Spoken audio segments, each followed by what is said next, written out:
So it's graduation season, and first off, I'd like to say congrats to anyone who's graduating high school, graduating college, you're graduating middle school. I know some schools do a graduation thing for fifth grade. My school did it for fifth grade, which is really cool. I liked it a lot. Um, my parents didn't let me go to it though because they didn't believe in me going to the last day of school, which is a whole other can of worms that I will deal with later.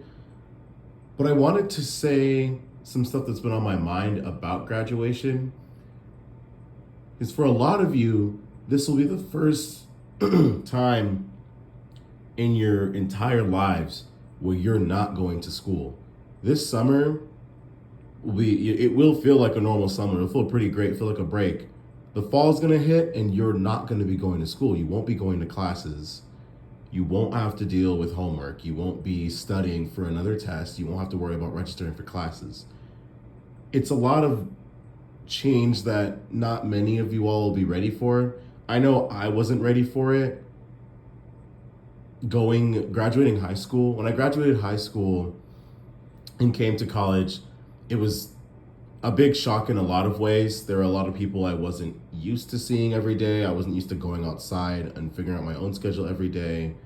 Um, but another thing is that I also was not prepared for the lack of validation that I was getting throughout high school. I was a straight A student through elementary, middle, high school. I got a lot of awards.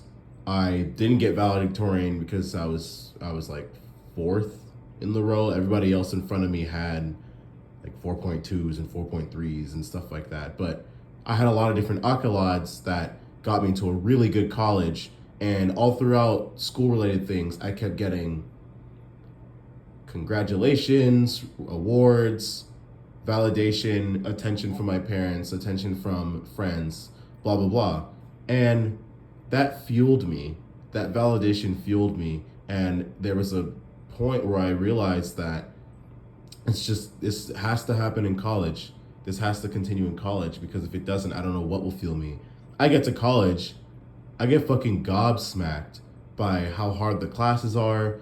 I have to deal with classmates who are also just as competitive as me. So everything I did, everyone else already did. So I wasn't necessarily special anymore. And on top of that, I had to figure everything else out on my own. I had to figure out how I was going to eat. I had to figure out my own sleep schedule because I wouldn't have my parents or family to wake me up and get me to the bus. I had to transport myself to school. I was commuting for a little bit of it. Then I was on campus, and now I have to worry about, oh, how am I going to get to class on time? Oh, I have to go to sleep on time. In order for me to go to sleep on time, I have to study on time. In order for me to study on time, I have to control my social life. Oh, but I love meeting new people, so I've been talking to a lot of different people instead of studying. Now I'm behind in classes. Oh no, this is bad. Uh, and your classes are also really big. The professors aren't going to know your name unless you email them consistently and you talk to them consistently. But that's a lot of effort because you have 4 or 5 other classes where the same exact thing is happening. You're just ahead in a room full of 300 people. And that was rough. That was rough. I wasn't doing well in my classes. It was the first time I ever got a C in a class. It was the first time I didn't get something that wasn't an A or a B. Um, and that broke me down. It broke me down because I brought that back to my parents and they did not like it, to say the least. I come from an immigrant household, so obviously perfection is what you need in order to get the love from your parents. It may not be the case for other people with immigrant parents, but for the most part, a lot of the validation and love coming from your parents have to deal with how well you represent them outside of the house, mainly school. So that was rough, and I reached a point where my mental health was getting really bad. I was not myself. I noticed a big change inside of me, and I wasn't being sustainable. I stopped going to classes. I got really depressed, and I had to change. So I went to counseling. I worked through those issues, and while I was there, they got me thinking about what drives me to do great things. I considered great things related to school. I said the only things that are great that I've done in my life are school related because I get validated by everyone around me. Okay, what do you want to do? Oh, I guess I want to. I don't know. I don't know what I want to do. I think I only want to do things that validate, that when people validate me. I want to do things that make people validate me. Okay, life isn't about that. There are going to be many times in life where you do amazing, really cool things with your craft.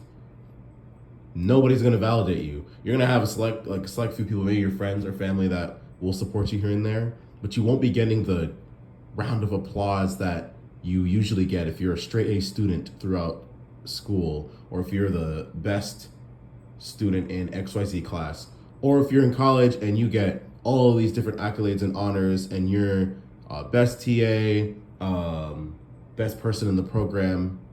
It don't matter, because when you graduate college, or when you graduate high school, when you go into the workforce, that's not going to be there. There are a lot of jobs where you are just another cog in the machine. And no matter how hard you work, no matter how well you get those numbers up, no matter how perfect of an employee you are, you will still just be a cog. You will be the best piece inside of something bigger for someone else. Not for yourself, not for your community, the best piece for someone else. That's going to weigh you down if everything that drives you is validation from other people. You have to look inwards and really think to yourself, what kind of person do I want to be? This is to all the graduates, this is to all the people going into the workforce right now. This is to everyone who is leaving that school setting. Really think about this time period that you have before you go into work, or before you go into vocation, or before you go and do different things and change your life. Think about the type of person that you want to be. Think about what drives you internally. Think about what type of person you are and what type of person you want people to perceive you as. Think about the change you want to make in the world. Really think about this, because validation isn't enough. I learned that the hard way, and I'm happy I learned that my freshman year of college. But I know too many people that still operate on getting validation in order to move forward, or people telling them they did a great job in order for them to truly believe that they did a great job. They don't believe in themselves because they need people to tell them that they did good, as opposed to having your select few that will believe in you, whether you do good or not. They'll believe in you to do better. They will help you to do the right thing. They will help you to improve if you didn't do great. Instead of people just saying, yes, you're awesome. Yes, you're so cool. Yes, you did that. Yes. No. Look inside. Look inside and find where you can tell yourself that I did great. I am validated. I am enough. Because if you don't do that, it will be rough. It will be way harder than it needs to be. Everything will. Your relationships will. Your job life will. Your free time will be harder. Your relationship with yourself will be harder. It'll be harder if you don't look inwards and find that drive. Find your own inner drive that makes you do great things, as well as the person inside of you that believes in yourself regardless. So I ask all my graduates, along with my congratulations, to find out what kind of person they want to be.